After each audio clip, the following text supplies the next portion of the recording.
Good afternoon, everyone. So today's topic of discussion is institutional accountability and autonomy. অৰ্থাৎ ভাৰতত শিক্ষা ব্যৱস্থাৰ পিছতে কি ক্ৰমে কেনেকুৱাকে জনসাধাৰণৰ বাবে আজিও সেই বিভিন্ন ধৰণৰ যেনেকুৱা ধৰণৰকে বিভিন্ন ধৰণৰ বহুতো ভাৰতত কেনেকে শিক্ষাৰ ব্যৱস্থা আগবঢ়োৱা হৈছিল সেইখিনি আমি ডিছকাছ কৰিছিলোঁ অলৰেডি লাষ্ট ক্লাছত। তাৰ লগত বিভিন্ন ধৰণৰ শিক্ষাৰ মানদণ্ড অৰ্থাৎ কোৱালিটি ইছ্যুজ, তাৰ লগত বিভিন্ন ধৰণৰ চিন্তাৰ এটা মুখ্য কাৰণৰ লগত কেনেকুৱা ধৰণৰ কাৰণসমূহ জড়িত হৈ আছে, আৰু তাৰ লগতে শিক্ষাৰ আমি যেতিয়া মানদণ্ড বুলি কওঁ, তাৰ বিভিন্ন দায়বদ্ধতা অবিহনে কেনেকুৱা ধৰণৰ পাৰম্পৰিক নিৰ্ভৰশীলতা জড়িত হৈ আছে, আৰু সেই শিক্ষাৰ ওপৰত আমাৰ ৰাষ্ট্ৰীয় নীতি যোনটো আমাৰ 1992 অৰ্থাৎ 1986 1992 এইখিনি শিক্ষক আৰু উচ্চ শিক্ষাৰ প্ৰতিষ্ঠানক ধৰি ৰাজ্যিক আৰু ৰাষ্ট্ৰীয় যিমান দূৰ পৰ্যায়ত প্ৰতিষ্ঠান আছে সেইদৰে, আৰু তাৰ লগত উন্নত কৰাৰ বাবে শিক্ষাৰ বিকেন্দ্ৰিত অৱস্থাৰ বাবে এক পৰিমাণ হিচাপে কেনেধৰণৰ আমাৰ সফল হৈছিলে সেইটো, আৰু তাৰ লগতে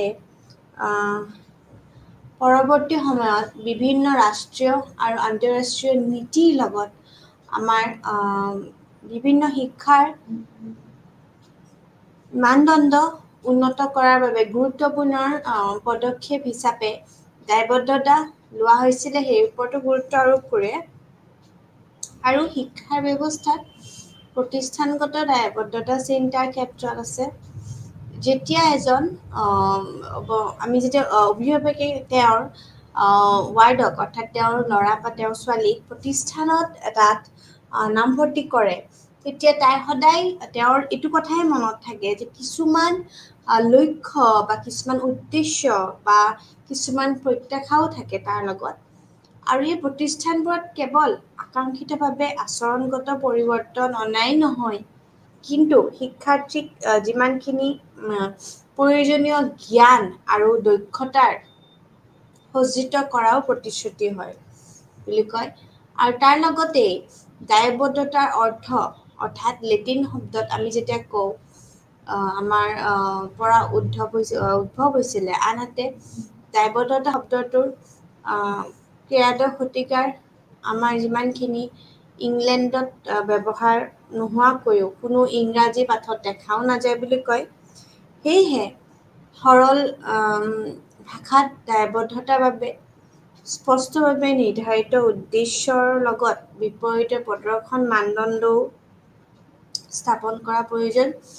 দায়বদ্ধতাৰ অৰ্থৰ বাবে আবণ্টন কৰাটো শিক্ষাৰ্থীৰ কাম, আৰু শিক্ষানুষ্ঠানৰ জ্ঞানত সফলতাৰ প্ৰতি দায়বদ্ধতা সূচায়। আৰু সেই তাৰ লগতেই আমাৰ যিমানখিনি এইটো স্পষ্টভাৱে ধাৰণা কৰা হয় যে আমাৰ গণতন্ত্ৰত আমাৰ যিমানখিনি সন্দৰ্ভত আমাৰ দায়বদ্ধতা একেলগে যায়, আৰু যদি এজন ব্যক্তিৰ তেওঁৰ যিমানখিনি আমাৰ ক্ষমতা থাকে, সেই ক্ষমতা অনুযায়ী তেওঁ স্বাধীনতাৰ অধিক ক্ষমতাৰ সৈতে আবদ্ধ হ'ব। সেয়েহে তেওঁলোকক নিজকে জীয়াই থকাৰ বাবে সুখী আৰু সমৃদ্ধি যিমান কৰাত তেওঁৰ বাবে কৰিব বিচৰা সকলো সম্ভৱ কাম কৰাৰ প্ৰয়াস কৰিব পাৰি। ঠিক সেইদৰে হেইমে দায়বদ্ধতাক কৈছিলে কি যে দায়বদ্ধতা হৈছে আমাৰ দায়বদ্ধতা যি আমাৰ কৃতিপক্ষৰ সৈতে কিবা এটা কৰাৰ দায়িত্ব লৈ যায়, আৰু দায়িত্ব হৈছে আমাৰ কৃতিত্বক সদায় যুক্তিসংগতভাৱে আৰু নিষ্ঠুৰভাৱে সদায় ব্যৱহাৰ কৰা বুজায়। তেওঁৰ দায়বদ্ধতা কৃতিত্ব আৰু মূল্যাংকন আৰু নিয়ন্ত্ৰণভাৱেও আমি এক বহুমুখী ধাৰণা হিচাপে বিবেচনা কৰিছিল। ঠিক তেনেকেই কয় যে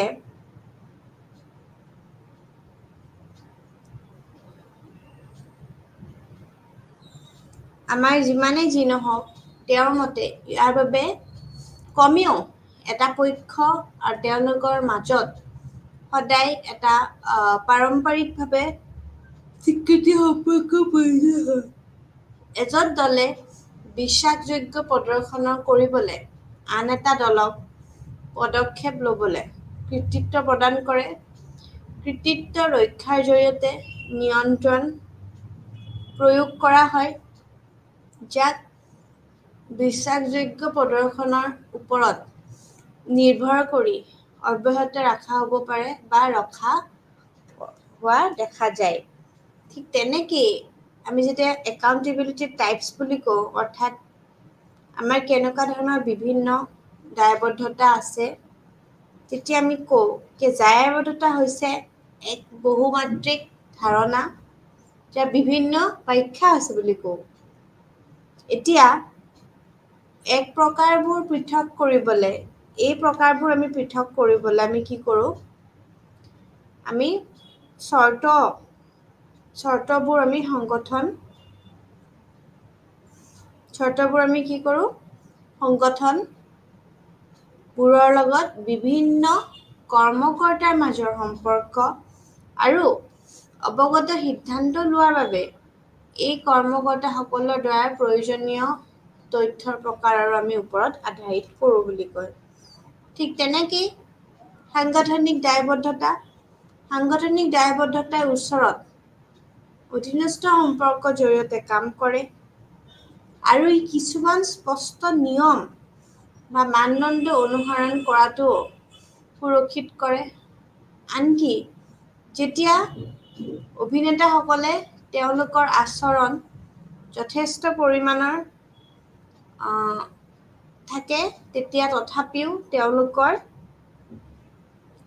সাংগঠনিক দায়বদ্ধতা আৰু শিক্ষকসকলৰ চাপ অনুভৱ কৰে বুলি কয়। ঠিক তেনেকেই ৰাজনৈতিক দায়বদ্ধতা অৰ্থাৎ পলিটিকেল একাউণ্টেবিলিটি। ৰাজনৈতিক দায়বদ্ধতা নিৰ্বাচিত ৰাজনীতিবিদসকলৰ দ্বাৰা ব্যৱহাৰ কৰা হয় আৰু গণতান্ত্ৰিক নিয়ন্ত্ৰণৰ বাবে কৰাৰ বিষয়ও হয়। ইয়াক তিনিটা মাত্ৰাত ৰূপায়ণ কৰা হয়। ৰাজনৈতিক দলসমূহৰ প্ৰতিনিধি নিৰ্বাচন কৰা হয়। মন্ত্ৰী, যেতিয়া ইয়াক মন্ত্ৰীসকলৰ জৰিয়তে পৰোক্ষভাৱে প্ৰয়োগ কৰা হয়, যিসকল তেওঁলোকৰ মন্ত্ৰালয়ৰ প্ৰতিটো বিষয়ৰ বাবে দায়বদ্ধ কৰা হয়, আৰু সাংবিধানিক বা অন্যান্য সমতুল্য নথিপত্ৰ প্ৰকাশো ইয়াত কৰা যায় বুলি কয়। ঠিক তেনেকেই আইনী দায়বদ্ধতা আদালত আৰু অন্যান্য ন্যায়িক প্ৰতিষ্ঠানৰ দায়বদ্ধতা, যি প্ৰণালীয়ে অধিকাৰ সুৰক্ষিত কৰি আৰু শিলবোৰ আঁতৰাই কেন্দ্ৰীয় ভূমিকা পালন কৰে। এইটো বেছিভাগ সাংগঠনিক আৰু ব্যক্তিগত আচৰণ অখণ্ডত পৰীক্ষা কৰাৰ বিষয় বুলি কয়। পেছাদাৰী দায়বদ্ধতা শিক্ষক হ'ব পাৰে, উকিল হ'ব পাৰে, চিকিৎসক, আমি যেতিয়া প্ৰফেশ্যনছবিলাক মানে ইট কম্প্ৰাইজ অফ ডিফাৰেণ্ট প্ৰফেশ্যনছ, যেনেকৈ টিচাৰ হ'ব পাৰে, উকিল হ'ব পাৰে, লয়াৰ হ'ব পাৰে, হয়নে? চিকিৎসক অৰ্থাৎ ডক্তৰ হ'ব পাৰে। যিকোনো পেছাদাৰী সংগঠনৰ দ্বাৰা নিৰ্ধাৰিত কিছুমান আচৰণ বিধি হ'ব পাৰে আৰু অনুশীলনৰ দ্বাৰা আবদ্ধ হ'ব পাৰে বুলি কয়। যেতিয়া আমি পেছাদাৰী দায়বদ্ধতা, পেছাদাৰী আচৰণৰ বাবে এই মানদণ্ড আৰু আচৰণৰ বিধিৰ সৈতে আমি কি কৰোঁ? সদায় সামঞ্জস্য ৰখাৰ ওপৰত আৰু তাৰ লগত বিভিন্ন গুৰুত্ব দিয়ে, কিয়নো এই নিয়মবোৰৰ সকলো সদস্যৰ বাবে বাধ্যতামূলক আৰু সকলো পেছাদাৰী লোকৰ দ্বাৰা তেওঁলোকৰ দৈনন্দিন অনুশীলনতা কাৰ্যকৰী কৰা প্ৰয়োজন বুলি কয়। ঠিক তেনেকেই নৈতিক দায়বদ্ধতা পেছাদাৰী এজনৰ আচৰণত নৈতিক দায়বদ্ধতাৰ এক কেন্দ্ৰীয় স্থান আছে। ই অভ্যন্তৰীণ মূল্যবোধৰ ওপৰত নিৰ্ভৰ কৰে। প্ৰতি পেছাদাৰীসকলৰ যোনখিনি ইচ্ছাও তাৰ পালন কৰা দেখা যায়। নৈতিক আৰু পেছাদাৰী দায়বদ্ধতাৰ মাজৰ যিমানখিনি পাৰ্থক্য হৈছে, ইয়াক সদায় আমি কি কৰোঁ, কিছু চৰকাৰী মানদণ্ডত সদায় অন্তৰ্ভুক্ত কৰা পৰিমাণ বুলি কয়। ঠিক তেনেকেই কয় যে পেছাদাৰী সংগঠনৰ সদস্যসকলৰ বাবে পেছাদাৰী দায়বদ্ধতা বাধ্যতামূলক হ'ব লাগে। আনহাতে নৈতিক দায়বদ্ধতা পেছাদাৰীসকলৰ দ্বাৰা এক আনুষ্ঠানিক আচৰণ বিধিৰ লগত জড়িত হৈ আছে আৰু নিৰ্ভৰ কৰে বুলি কয়। শিক্ষকসকলৰ বাবে শিশু, তেওঁলোকৰ অভিভাৱক আৰু অন্যান্য অংশীদাৰসকল প্ৰতি প্ৰতিশ্ৰুতি ৰাখি তেওঁলোকৰ কাৰ্যকৰী শিক্ষা আৰু বিকাশৰ সুবিধাৰ বাবে শিক্ষাৰ্থীসকলৰ সৰ্বোত্তম হিতৰ বাবে কাম কৰা যায় বুলি কয়। মানে for the betterment of the mass people. ঠিক আছে। তো provisions for ensuring institutional accountability বুলি যদি আমি কওঁ যে কি প্ৰভিজনছ আছে আমি ইনষ্টিটিউচনেল একাউণ্টেবিলিটি কৰিবৰ কাৰণে, তেতিয়া আমি কি ক'ম?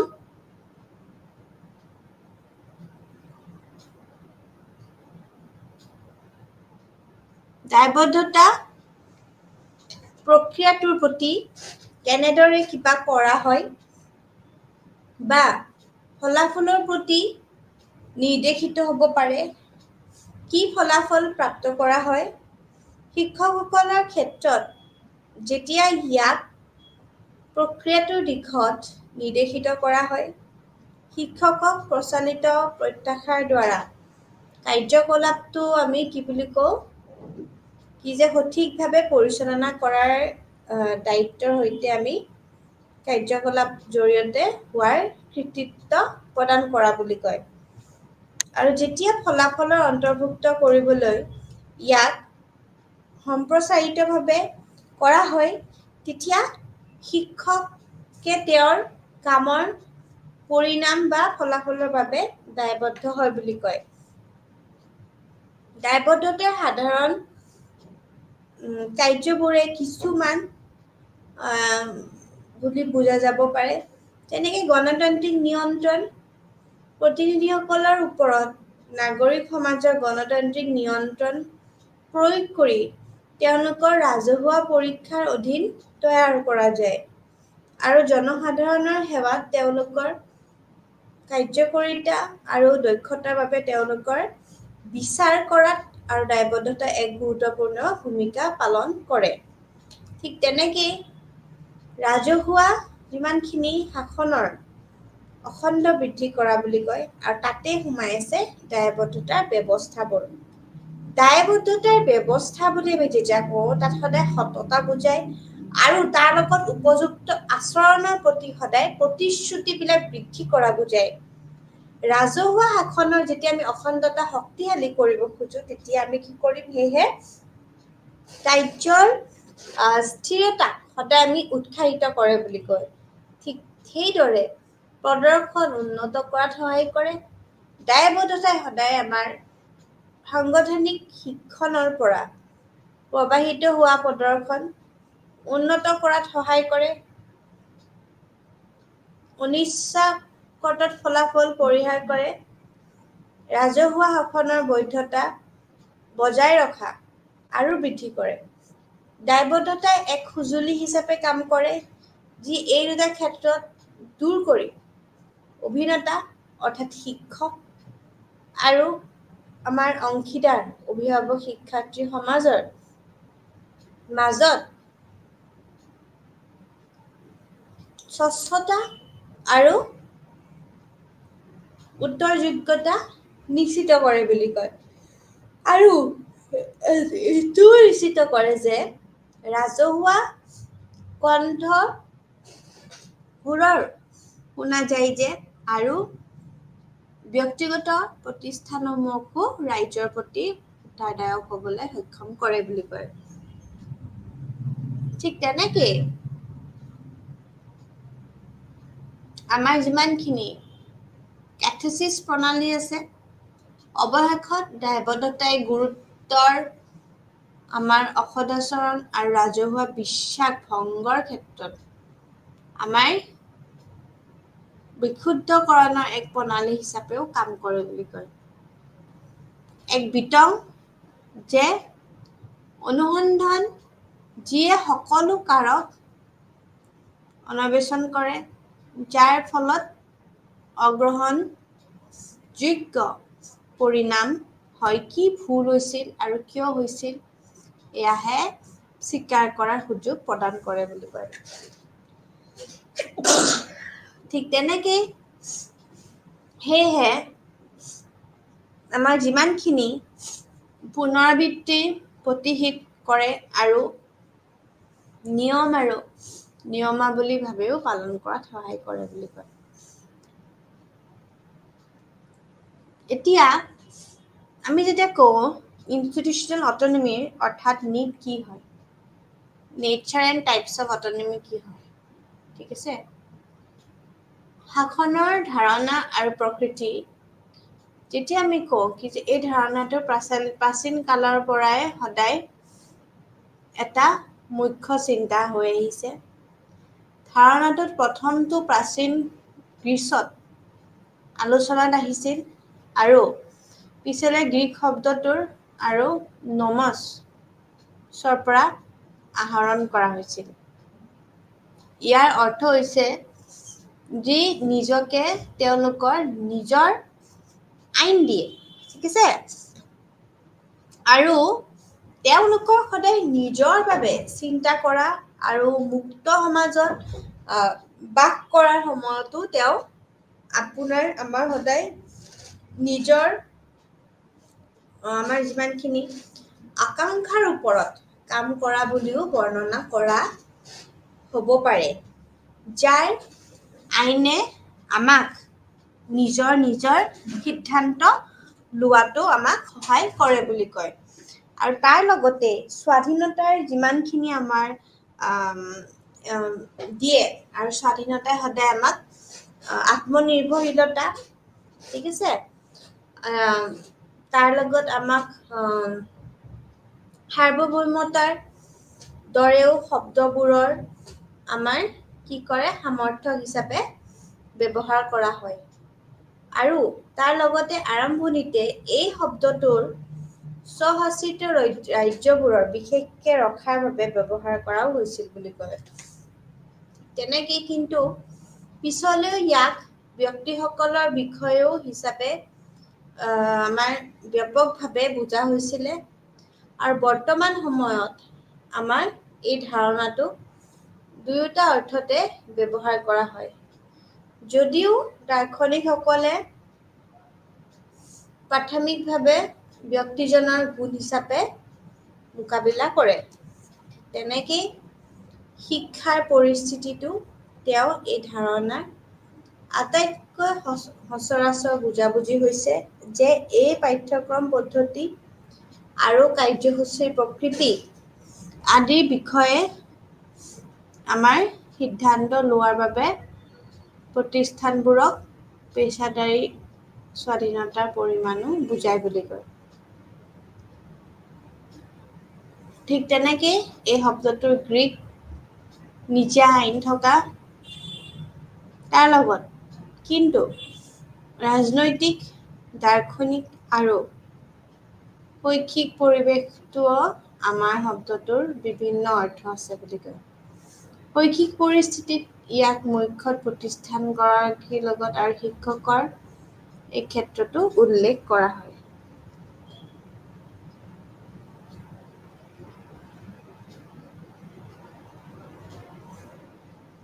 ৰাষ্ট্ৰীয় শিক্ষা নীতি NPE 1986ত এইটো কোৱা হৈছে যে শিক্ষকসকলৰ সমাজৰ উদ্যোগৰ প্ৰয়োজনীয়তা আৰু সামৰ্থ্যৰ সৈতে প্ৰাসংগিক যোগাযোগ আৰু কাৰ্যকলাপৰ উপযুক্ত পদ্ধতি প্ৰস্তুত কৰাৰ বাবে উদ্যাপন কৰাৰ স্বাধীনতাও থাকিব লাগে বুলি কয়।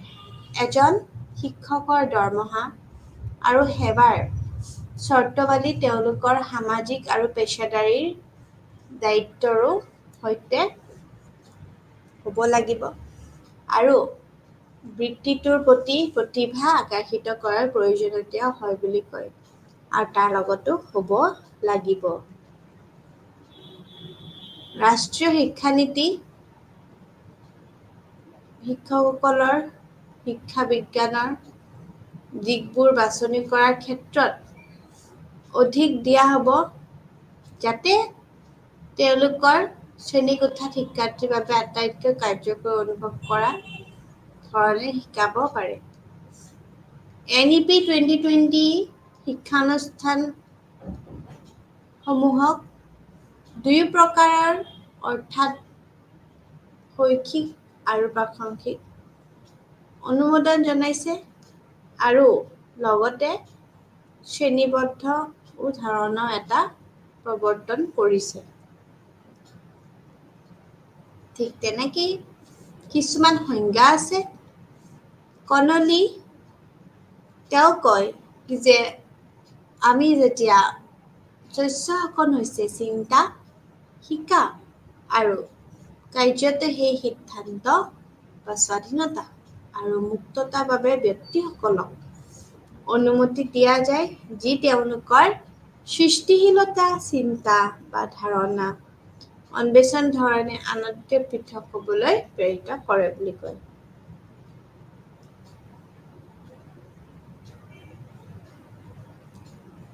অল ৰাইট 1990 এনেই নিয়ন্ত্ৰণ পৰিৱৰ্তনশীল কিন্তু যিকোনো সময়তে সৰ্বাধিক আত্মবিকাশ আৰু মানুহৰ পাৰম্পৰিক নিৰ্ভৰশীলতাৰ মাজত এক অনুকূল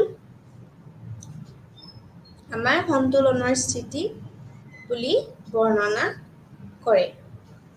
এই সংজ্ঞাই পৰিৱৰ্তনৰ ওপৰত গুৰুত্ব আৰোপ কৰে। স্ব-বিকাশৰ মুখ্য ধাৰণাও তেওঁ কৰে।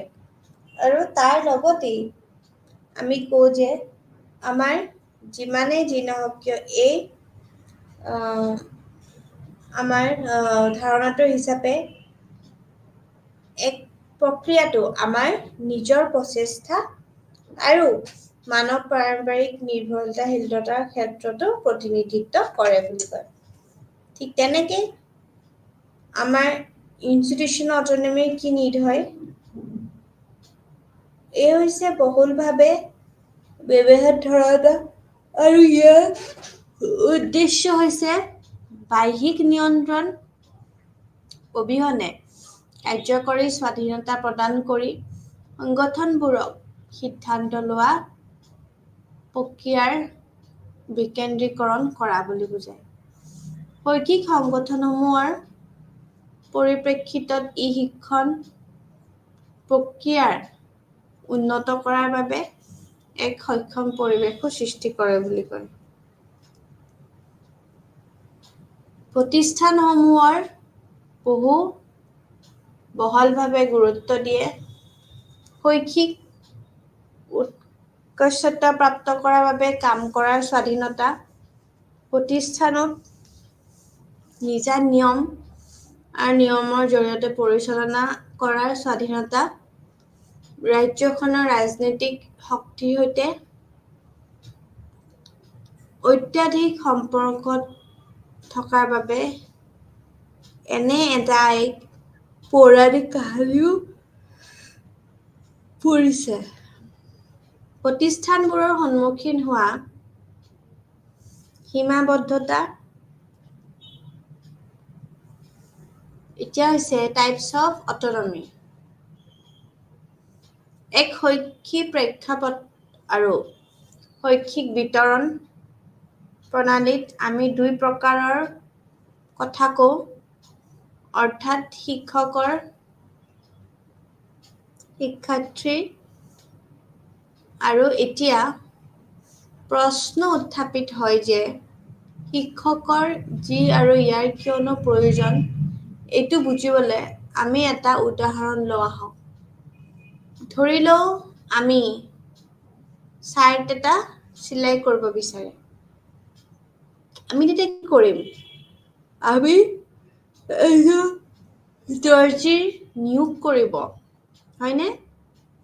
আৰু প্ৰত্যাশা আৰু ফলাফলৰ বিষয়ে তেওঁক কোৱা যায়। কিন্তু আমি কেতিয়াও তেওঁৰ এইটো কেনেদৰে কৰিব লাগে বা ক'ব নোৱাৰো আমি, হয়নে? ঠিক তেনেকে তেওঁ এজন বিশেষজ্ঞ হিচাপে, স্পেচিয়েলিষ্ট হিচাপে সন্মান কৰিব আৰু ফলাফলৰ বাবে তেওঁক আমি বাট চাওঁ। সেয়েহে আমি ইয়াক সদায় কি কৰোঁ, কেনেদৰে কৰিব লাগে নিৰ্ধাৰণ কৰা তেওঁৰ সম্পূৰ্ণ আমি স্বাস্থ্যসন প্ৰদান কৰে বুলি কয়।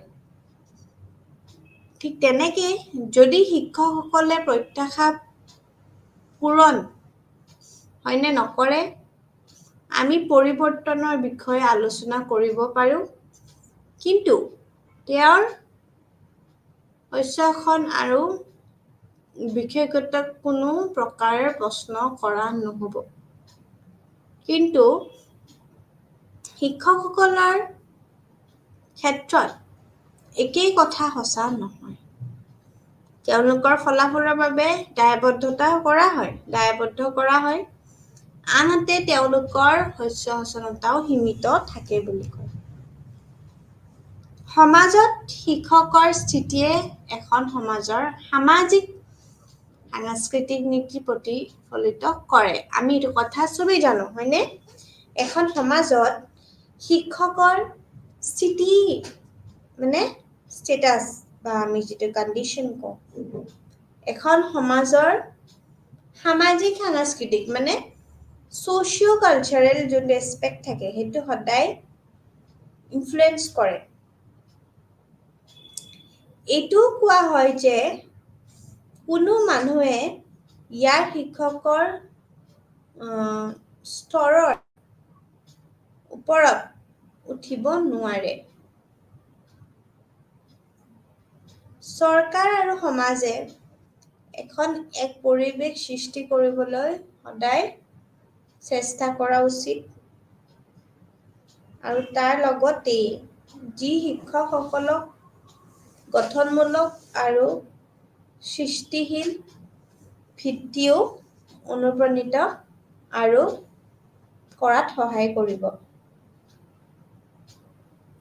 শিক্ষকসকলৰ উদ্ভাৱন, যোগাযোগৰ পদ্ধতি আৰু সমাজৰ প্ৰয়োজনীয়তাবিলাকো সমৰ্থ আৰু উদ্যোগৰ সৈতে আমি সদায় প্ৰাসংগিক কাৰ্যকলাপ প্ৰস্তুত কৰাৰ স্বাধীনতা থাকিব লাগিব বুলি কৈছে। ঠিক তেনেকেই ইয়াক NCF 2005ৰ দ্বাৰা অধিক সমৰ্থন কৰা হৈছে, য'ত কোৱা হৈছে যে শিশুৰ বিভিন্ন প্ৰয়োজনীয়তা পূৰণ কৰিবৰ কাৰণে এক উন্নত শিক্ষণ পৰিৱেশ নিশ্চিত কৰাৰ বাবে শিক্ষকসকলক আমি কি কৰিব লাগিব, সচেতনৰ প্ৰয়োজন বুলি কৈছে। শিক্ষাৰ্থীৰ স্থান, স্বাধীনতা, নমনীয়তা আৰু সন্মানৰ যিমান প্ৰয়োজন শিক্ষকো একেই প্ৰয়োজন। শিক্ষাৰ্থী হিচাপে আমি শিক্ষক তেওঁলোকৰ পেছাদাৰীভাৱে বিকাশ কৰাত সমৰ্থনৰ সৈতে ধাৰণা আছে বুলি কয়। ঠিক তেনেকে এই ধাৰণাটোও শিক্ষকসকলৰ জ্ঞান নিৰন্তৰভাৱে উন্নতি কৰাত নিৰ্দেশিত পেছাদাৰী বিকাশৰ ক্ষমতাৰ ওপৰত গুৰুত্ব দিয়ে। আৰু তাৰ লগতে এই ধাৰণাটোও শিক্ষকসকলৰ দায়িত্বৰ ওপৰত গুৰুত্ব দিয়ে, যাতে তেওঁলোকে সদায় তেওঁলোকৰ কাম কৰিবলৈ আৰু পেছাদাৰীভাৱে বিকাশ কৰিবলৈ সাজু থাকে। কিয়, কেতিয়া, ক'ত আৰু কেনেকৈ শিল্পগত দক্ষতা আহৰণ কৰিব পাৰি সেই বিষয়ে তেওঁলোকে নিজে অৱগত হয়।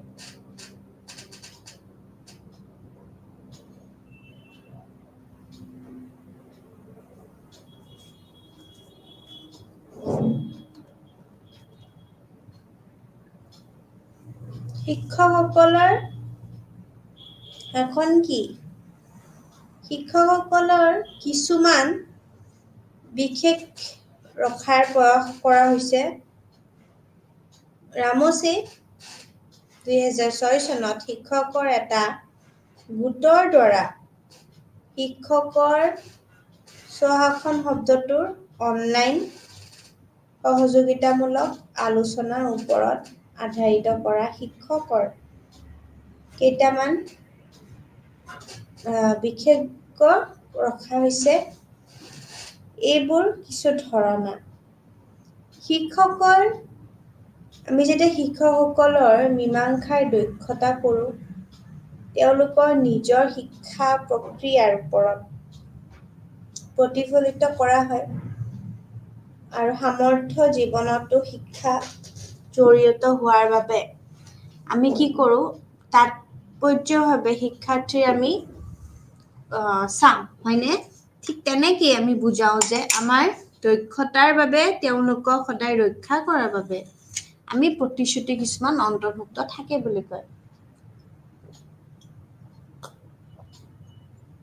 ঠিক তেনেকেই আমি ক'ব পাৰোঁ যে আমাৰ যেতিয়া শিক্ষকৰ স্বাস্থ্যসখন এজন প্ৰতিফলিত শিক্ষক, ঠিক আছে, আৰু গৱেষক ধাৰণা সৈতে অতি ঘনিষ্ঠভাৱে সম্পৰ্কিত হয়। ইয়াৰ অৰ্থ হৈছে সকলোৱে তেওঁলোকৰ নিজৰ শিক্ষাদানৰ ওপৰত প্ৰতিফলিত হয় আৰু তেওঁলোকৰ শিক্ষাৰ্থীসকলৰ উন্নত শিক্ষাৰ অভিজ্ঞতা প্ৰদান কৰিবলৈ কাৰ্য গৱেষণাত আমাৰ জড়িত হয় বুলি কয়।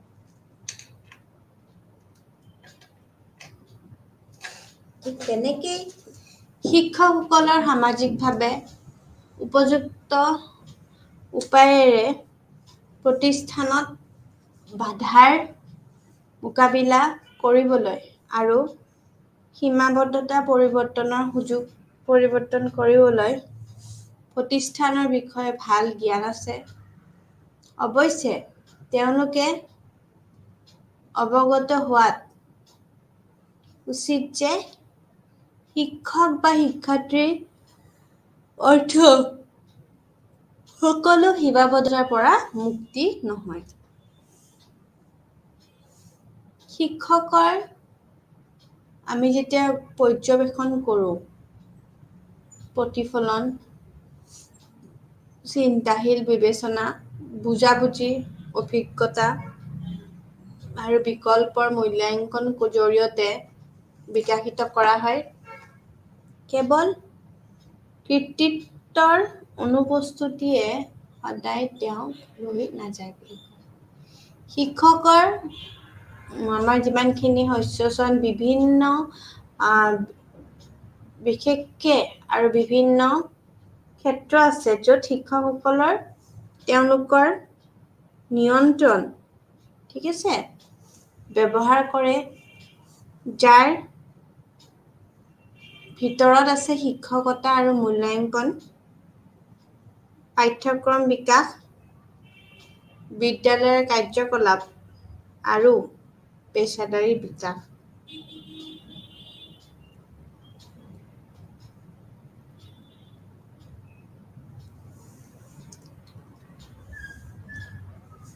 শিক্ষকৰ আমি যেতিয়া কওঁ স্বাস্থ্যসখন কি নহয় আচলতে, ঠিক আছে, UNICEF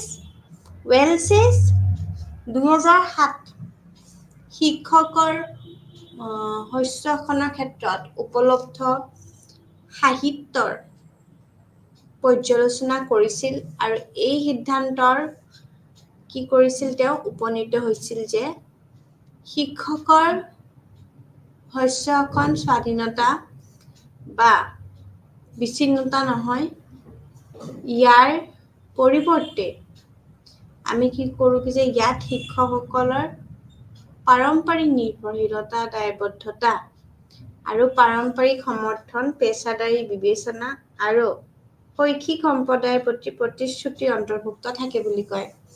ঠিক তেনেকেই শিক্ষকৰ শস্যখন কেৱল তেওঁলোকৰ চাকৰিৰ বাবে অধিক দায়বদ্ধতা কৰাৰ উপায় নহয়, কিন্তু সেয়েহে বিদ্যালয়ৰ প্ৰতি চৰকাৰৰ দায়িত্ব হ্ৰাস কৰা, শিক্ষকসকলৰ উদ্যোগ লোৱাত অধিকৰ বিদ্যালয় আৰু অংশীদাৰসকলৰ প্ৰয়োজনীয়তা অনুসৰি প্ৰয়োজন পেছাদাৰী পদক্ষেপ লোৱা বুলি কয়। ঠিক আছে।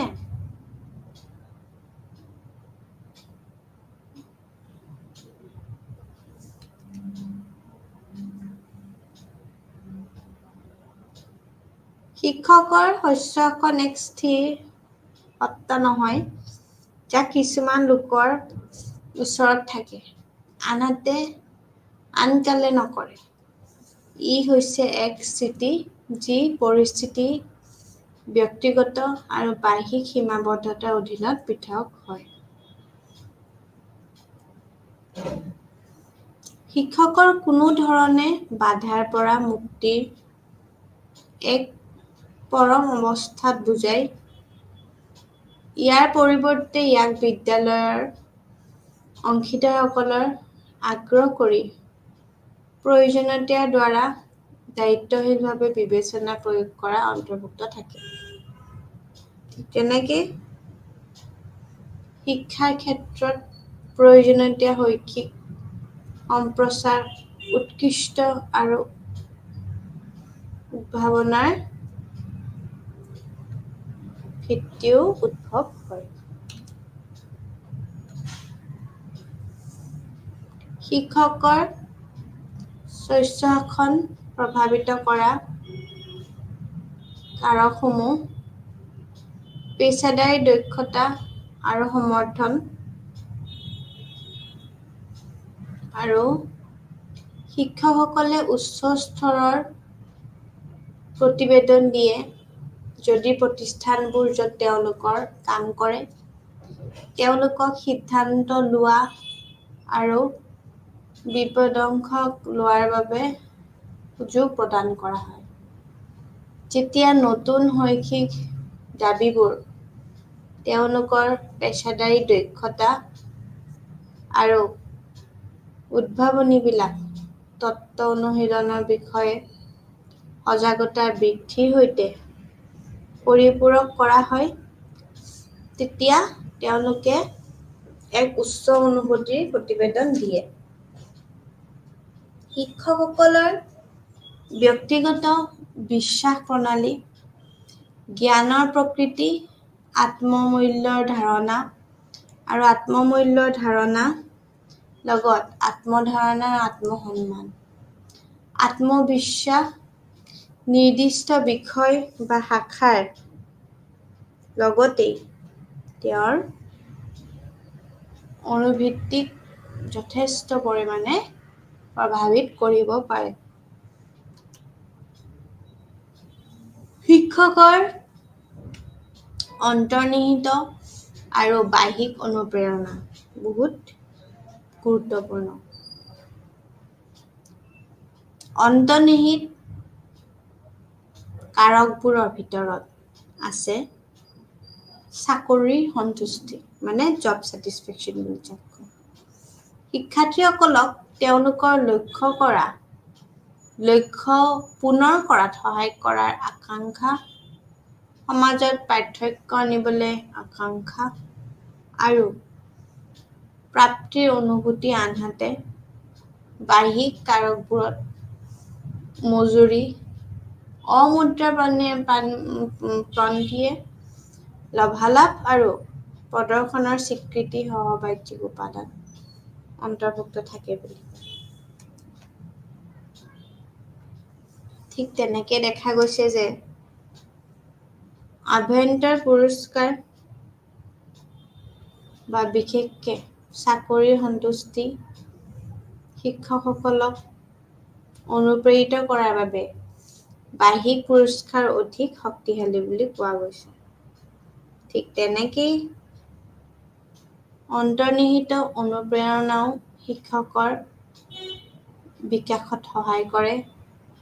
আনহাতে চাপ বা শিক্ষকসকলৰ ফলত শিক্ষকৰ বাবেও তেওঁ বিৰূপ ফলাফল হয় বুলি কয়।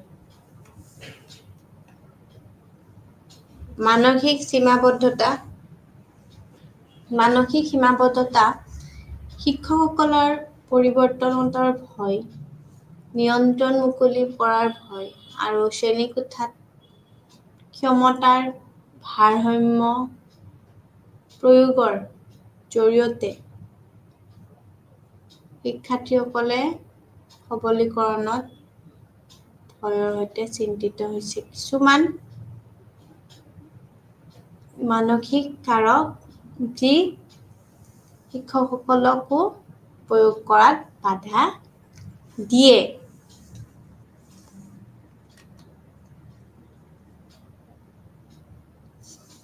শিক্ষাৰ্থীৰ ব্যক্তিজনৰ গুৰুত্বপূৰ্ণ প্ৰতিফলন, সিদ্ধান্ত লোৱা,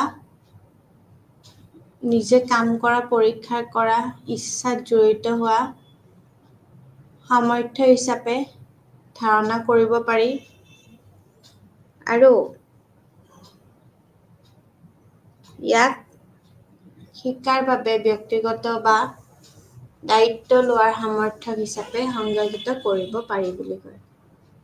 লিটল 1991 চনত 1991 তেওঁৰ মতে শিক্ষাৰ্থীৰ শস্য শাসন মুখ্যত কৰাত শিক্ষাৰ প্ৰক্ৰিয়া আৰু সমলৰ সৈতে শিক্ষাৰ্থীৰ মানসিক সম্পৰ্কৰ বিষয়ে নিৰ্লিপ্ততা, সমালোচনামূলকভাৱে প্ৰতিফলন, সিদ্ধান্ত লোৱা আৰু পদক্ষেপৰ সামৰ্থ্য আছে।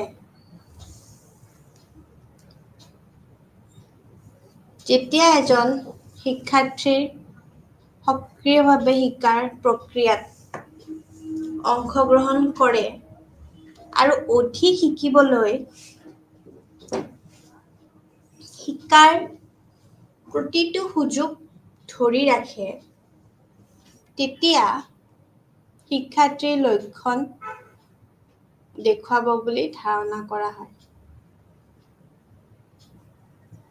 শিক্ষাৰ্থীক নিৰুৎসাহিত কৰিব পৰা বাধা আৰু বাধাবোৰৰ আঁতৰ কৰাটো শিক্ষাৰ্থীৰ চাৰিওফালে লোকসকলৰ দায়িত্ব, কেতিয়াবা আনকি নিষ্ক্ৰিয় সমৰ্থন আত্মবিশ্বাস বৃদ্ধি কৰে আৰু শিক্ষাৰ্থীক এক স্বতন্ত্ৰ পথত ৰাখে। শিক্ষাৰ্থীক বিভিন্ন উৎসৰ পৰা কিছুমান আমাৰ এনেকুৱা আছে যে দিশত তেওঁৰ শিক্ষাৰ দায়িত্ব লোৱা বুজাব পাৰে আৰু শিক্ষাৰ্থীৰ শব্দটো বিভিন্ন ধৰণেও ব্যৱহাৰ কৰা হৈছে। শিক্ষাৰ্থীৰ স্বাৱলম্বন কি নহয়?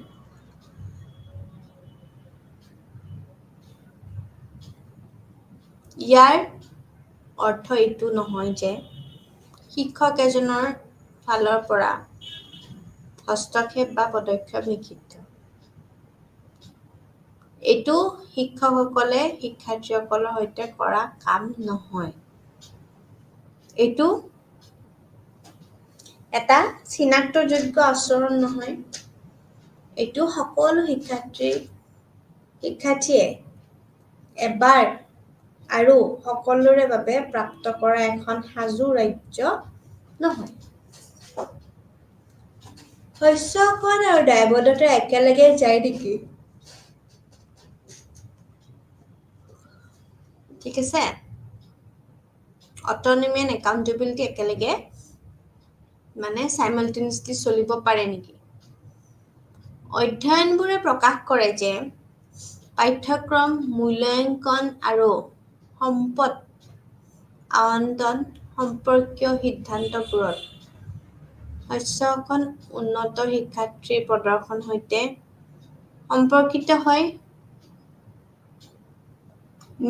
মুখ্যতে যেতিয়া বিদ্যালয়বোৰৰ দায়বদ্ধতাৰ সংস্কৃতিৰ ভিতৰত কাম কৰে। এইটো খবৰ পোৱা গৈছে যে শিক্ষাৰ্থীসকলে সেই দেশবোৰত ভাল প্ৰদৰ্শন কৰে য'ত শিক্ষানুষ্ঠানবোৰত কি শিকোৱা হয় আৰু শিক্ষাৰ্থীসকলক কেনেদৰে মূল্যাংকন কৰা হয় তাৰ ওপৰত অধিক আমাৰ শাসন থাকে। ঠিক তেনেকেই একেধৰণে সম্পদ আবণ্টনত অধিক উপভোগ কৰা এখন শিক্ষানুষ্ঠানবোৰত কম শাসন থকা সকলৰ তুলনাত উন্নত শিক্ষাৰ্থীৰ প্ৰদৰ্শন কৰে বুলি কয়। অৱশ্যে এইটো যথেষ্ট আকৰ্ষণীয় যে যিবোৰ দেশত এনেধৰণৰ দায়বদ্ধতাৰ ব্যৱস্থা নাই আৰু সম্পদ আবণ্টন অধিক থাকে, তেওঁৰ বিদ্যালয় অধিক বেয়া প্ৰদৰ্শন কৰে।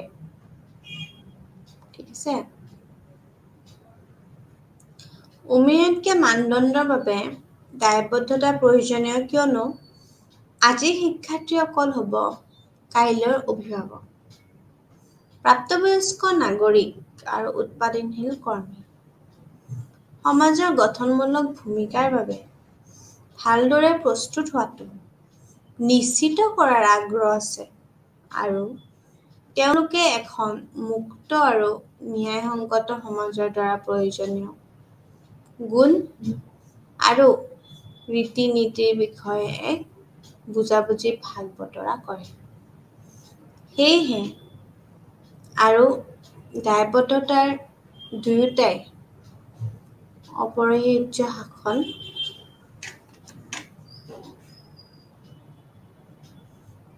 বিদ্যালয়সমূহে কাৰ্যকৰী হ'বলৈ এক দায়বদ্ধতাৰ পৰিকাঠামোৰ ভিতৰত কাম কৰিব লাগিব। শস্যখনৰ দায়বদ্ধতাৰ সৈতে আহে আৰু তাৰ লগত অবিহনে কোনো অৰ্থ নাই।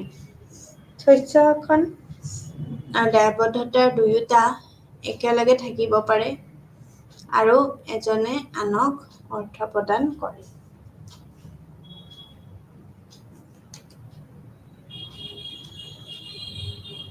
আমি যেতিয়া উমেয়তকে মানদণ্ডৰ বাবে দায়বদ্ধতাৰ প্ৰয়োজনীয় কিয়নো আজিৰ শিক্ষাৰ্থীসকল হ'ব, আমি জানো কি যে কালিলে তেওঁলোক হ'ব একোটা শিক্ষাৰ্থী, হয়নে? শিক্ষক বা অভিভাৱক, প্ৰাপ্তবয়স্ক নাগৰিক চিনিয়ৰ যোনবোৰ চিটিজেন আছে বা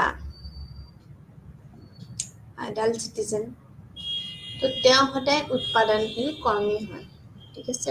প্ৰডাক্টিভ ৱৰ্কাৰ, স্কিল্ড ৱৰ্কাৰ।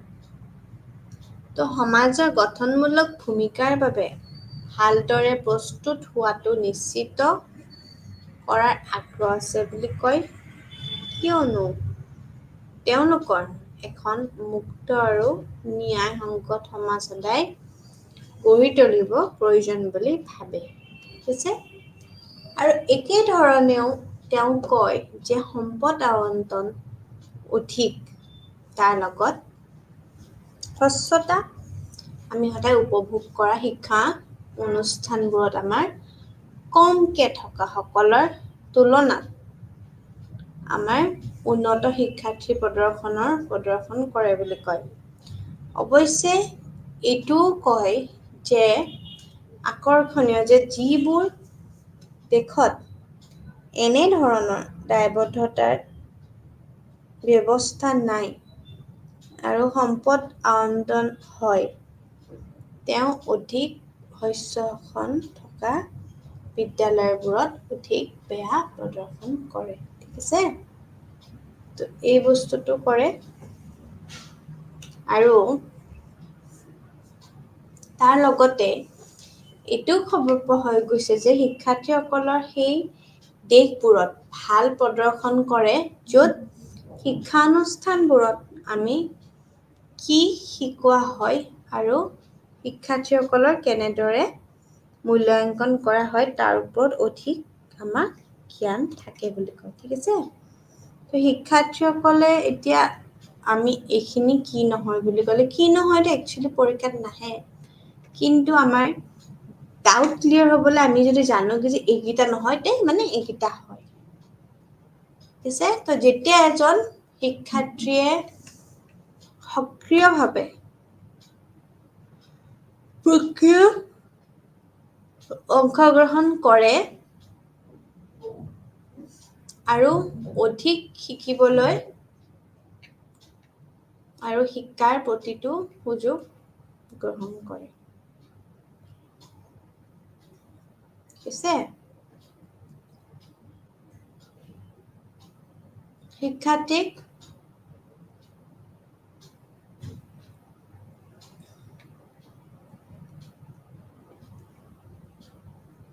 এইটোৱে কয় যে বাধা আৰু বাধাবোৰ আঁতৰ কৰাটো শিক্ষাৰ্থীৰ চাৰিওফালে আমাৰ লোকসকলৰ দায়িত্ব।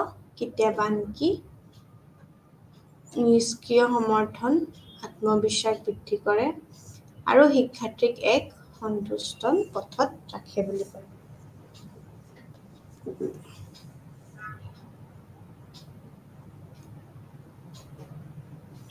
আৰু ঠিক কিছুমান দিশত তেওঁৰ শিকাৰ আমাৰ কি থাকিব? দায়িত্ব। আৰু সেই শিক্ষাৰ্থীৰো দায়িত্ব মতে তেওঁ বিভিন্ন ধৰণে ব্যৱহাৰ কৰা গৈছে। ঠিক আছে?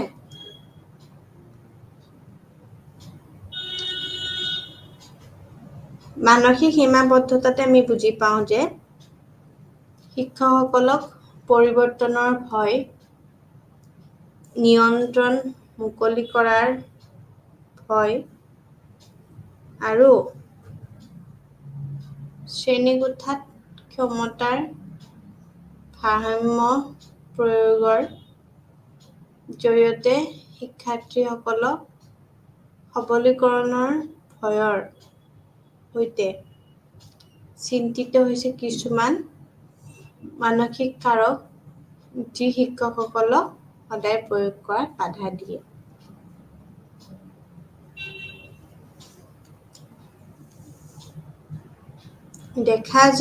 দেখা যায় যে আমাৰ কি হয়, পুৰস্কাৰ, বিশেষকৈ চাকৰিৰ সন্তুষ্টি, ঠিক আছে, শিক্ষকসকল অনুপ্ৰেৰিত কৰাৰ বাবে বাহ্যিক পুৰস্কাৰ অধিক শক্তিশালী। ঠিক তেনেকেই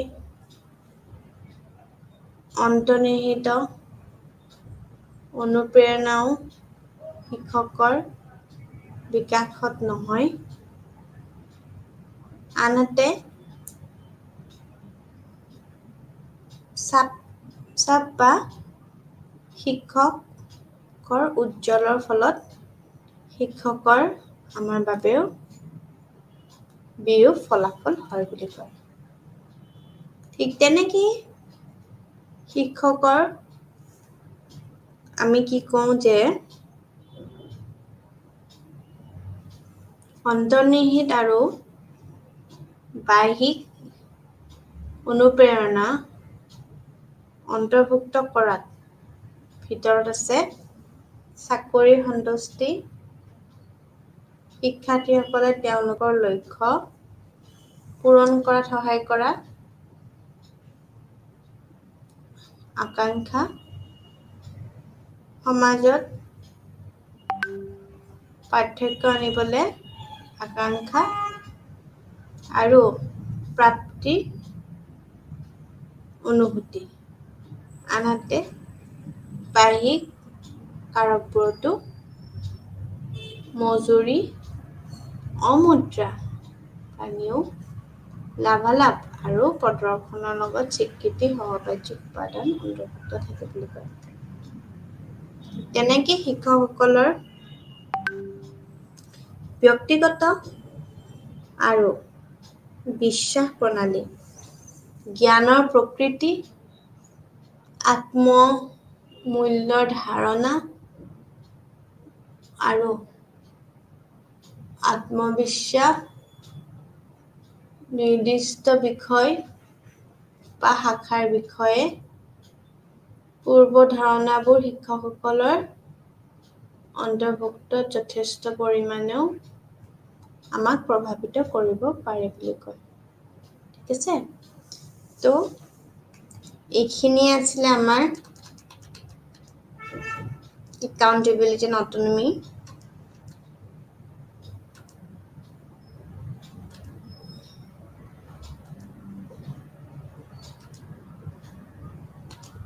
আমি যেতিয়া কওঁ যে আমাৰ কি নহয়, তেতিয়া আমি লাষ্টত এইটো ক'ম যে দায়বদ্ধতা আৰু স্বচ্ছ শাসন দুয়োটা একেলগে থাকিব পাৰে আৰু এজনে আনক অৰ্থ প্ৰদান কৰে। মানে এনেকুৱা যে আমি যে পঢ়িছিলোঁ, যিহেতু আমি শিক্ষা পঢ়ি আছোঁ, এডুকেশ্যন এণ্ড ফিলচফি, চ' যেনেকৈ এডুকেশ্যন এণ্ড ফিলচফি অৰ্থাৎ শিক্ষা আৰু দৰ্শন আমি ছেপাৰেট কৰিব নোৱাৰোঁ, দুইটা একেলগে যায়, হয়নে?